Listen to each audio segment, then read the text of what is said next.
Assalamualaikum warahmatullahi wabarakatuh. Pernyataan terakhir adalah dari kuasa hukumnya Pak Jokowi, Yakub Hasibuan, juga didukung oleh kadernya PSI, ya, yang menyatakan bahwa setelah bertemu dengan Prabowo, begitu Yakub Hasibuan, Jokowi, kemudian dia menyatakan Jokowi nanti akan menunjukkan ijazahnya, baik SD, SMP, SMA, sampai ke perguruan tingginya di persidangan. Ya. Walaupun kita bertanya persidangan yang mana, selama ini kan persidangan itu banyak, baik itu persidangannya perdata berapa kali, kemudian di KIP berapa kali juga, ada Bong Jovi, ada Bonatua, kemudian di CLS juga dulu di Solo juga, kemudian sekarang masih tingkat banding, kemudian juga sekarang di Pengadilan Negeri Jakarta Selatan itu kan para purnawirawan CLS semua tuh mempertanyakan kehadiran Jokowi dan ijazahnya. Itu jadi persidangan yang mana? Kalau persidangan yang 5 tersangka sisa ini, ya, yaitu apa benar dia akan hadir, apa benar dia akan menunjukkan. Dan fakta yang terjadi adalah bahwa ijazah Joko Widodo itu sudah tidak di tangannya. Yang SMA maupun yang S1 itu sudah disita oleh Polda Metro Jaya. Disita oleh Polda Metro Jaya.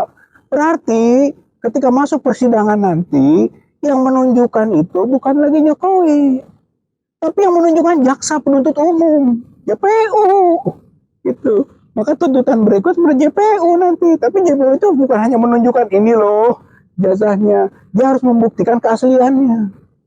Apakah memang benar ijazah yang sekarang disita oleh Polda Metro Jaya itu asli? Nah, itu harus uji forensik itu, baik usia kertas, usia tinta, tanda tangannya benar atau enggak, gitu kan. Kemudian juga bandingkan dengan beberapa ijazah-ijazah yang lain, Pronojiwo, Sri Murtaningsih, atau Hari Mulyono, atau kakaknya Rujito yang sekarang ini juga CLS kemarin itu, semua itu perbandingan. Bisa nggak dibandingkan bahwa ternyata ijazah itu berbeda, jadi tidak benar, atau ijazah itu sama berarti asli?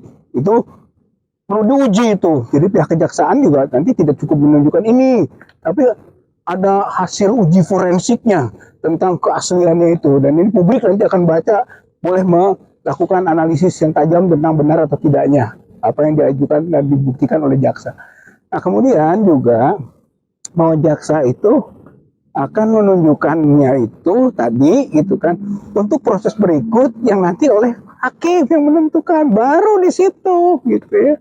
Nah, apakah memang jaksa akan menunjukkan itu? Apalagi sekarang tuduhannya kepada tersangka ini hanya pencemaran nama baik dan fitnah atau kemudian penghasutan, dia tidak punya hubungan langsung dengan ijazah. Nah, apakah memang nanti akan dihindari itu penunjukan ijazah itu? Nah, inilah problema serius yang kita hadapi sekarang. Jadi kalau memang betul mau ditunjukkan, tunjukkan dengan pas sampai kepada pembuktian keasliannya, sehingga selesai kasus ini pada persidangan yang akan atau disebut dengan terjadi sekarang ini. Ya. Masalah berikutnya, jangan-jangan juga persidangannya tidak ada hak. Itu jadi itu hanya pencitraan saja bagi Jokowi. Saya siap menunjukkan ijazahnya. Satu, memang ijazahnya nggak ada di dia. Yang kedua, itu citra bahwa dia baik gitu. Dia punya etikat baik, goodwill. Padahal tidak ada persidangannya. Gitu. Jadi nanti dia hanya memetik buah citra saja. Karena biasa kan Pak Jokowi ini jago dalam pencitraan, termasuk pembohongan publik. Jadi kita nggak percayalah, tidak percaya bahwa ijazah itu akan ditunjukkan oleh Jokowi, dan memang faktanya tidak di tangan Jokowi, yang SMA maupun yang S1. Saya kira rakyat harus memahami ini, jangan sampai dibohongi, rakyat dibohongi, masyarakat dibohongi, bangsa Indonesia dibohongi dengan pernyataan akan ditunjukkan di persidangan.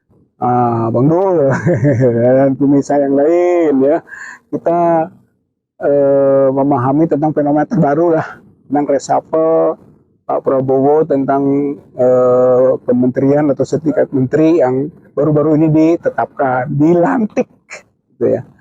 Yang saya juga banyak pengamat atau orang-orang yang melihat itu reshuffle abal-abal, ya. Bahkan reshuffle palsu. Jadi bukan hanya ijazah yang palsu, ada juga reshuffle palsu, gitu kan, reshuffle bohong-bohongan yang tidak bernilai. Gitu. Sebab apa? Orang itu sedang menunggu, rakyat Indonesia sedang menunggu reshuffle menteri-menteri yang selama ini disorot, begitu. Bahlil, gitu kan, Erick, Erlangga, sampai ke Kapolri kan, Listio. Ini tunjukkan ingin ada perubahan gitu terhadap mereka. Tapi nyatanya bukan itu, gitu yang reshuffle. Yang terjadi adalah tadi, ecek-ecek. Misalnya Kodari, gitu kan. Kodari ini kan dulu kepala kantor staf presiden, KSP, dan dia gagal menjalankan fungsinya dengan baik, gitu. Baik komunikasi politik, pengelolaan isu-isu strategis, atau manajemen mengenai program prioritas, gagal itu Kodari. Sekarang dia dipindahkan menjadi kepala badan komunikasi pemerintah, di kepala badan, bikin lagi nih, itu kan lembaga, gitu kan, untuk mewadahi di kepala badan. Orang gagal masih dipakai, tuh abal-abal tuh kalau menurut saya. Terus Dudung Abdurrahman, mantan Pangdam 5 Jaya, jadi Pangkostrat, sekarang jadi kepala KSP, jadi kepala staf kepresidenan, gitu, atau kepala kantor staf presiden, KSP. Padahal dia punya dosa besar itu. Disebutnya juga Jenderal Baliho ya. Kemudian disebut juga punya masalah dengan kilometer 50, yaitu jagal operasinya. Gitu, jagal operasi dari peristiwa kilometer 50. Jadi orang yang rentan sekarang jadi kepala staf presiden. Bayangkan, orang paling dekat dengan presiden. Pasti umat Islam lah khususnya nanti yang selama ini merasa terzalimi akan mengkritisi, gitu. Ini produk reshuffle. Kemudian Hasan Nasbi itu orang yang telah mengundurkan diri tahun 2025, gitu kan, sebagai menteri. Ya sekarang diangkat lagi, walaupun menjadi staf khusus presiden bidang komunikasi. Hasan Nasbi itu, jadi orang yang sebenarnya awalnya tidak sejalan, sekarang diangkat lagi, gitu. Kemudian Hanif Faisal, ya, Nurofik. Hanif ini berkinerja buruk terus jadi menteri lingkungan hidup. Bahkan dia menimbulkan polemik waktu kasus nikel, tambang nikel. Itu kan rame itu soal perizinannya. Rame itu, kinerja buruk, orang kontroversial, menimbulkan polemik. Diangkat jadi Wamenko Pangan atau Hanif itu. Dan yang kelima itu Jumhur Hidayat. Jumhur itu tokoh buruh, selama ini mengkritisi tentang kebijakan-kebijakan ketenagakerjaan. Ayo diangkat menterinya, menteri lingkungan hidup, gitu kan, atau kepala BPLH, gitu kan. Kok nggak the right man on the right place? Yang terjadi adalah the right man, mungkin kalau disebut dikualifikasi the right man, ya the wrong place, tempat yang salah. Itu pola manajemen yang jelek itu dalam penempatan orang, pengelolaan sumber daya manusia. Berarti reshuffle sekarang ini reshuffle yang bukan tuntutan rakyat, tuntutan masyarakat.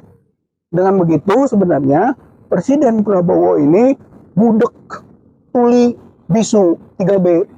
Gitu. Apa aspirasi masyarakat tidak didengar, aspirasi masyarakat tidak dilihat, aspirasi masyarakat tidak disuarakan lagi dalam bentuk kebijakan-kebijakan. Oleh karena itu, ini reshuffle abal-abal, dan ini bukan reshuffle sebenarnya. Ada seorang petinggi kepolisian, ini hampir samalah dengan pindah-pindah Kapolsek ataupun kasat saja gitu ya, dia menyebutnya seperti itu, menandakan bahwa ini bukan berkualitas pergantian menteri atau setingkat menteri, jauh daripada sifat seperti itu.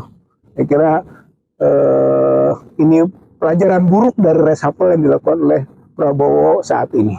Itu saja yang bisa saya sampaikan berkaitan dengan reshuffle abal-abal atau reshuffle palsu empret-empret. Maksudnya sedikit-sedikit saja reshuffle itu tidak fundamental dan masih juga bersifat pencitraan, seolah-olah sudah melakukan perbaikan-perbaikan, padahal itu sama sekali tidak fundamental untuk perubahan, perbaikan pengelolaan pemerintahan atau pengelolaan kenegaraan. Saya kira hal ini menggambarkan betapa buruknya manajemen kenegaraan di rezim sekarang ini. Terima kasih. Assalamualaikum warahmatullahi wabarakatuh.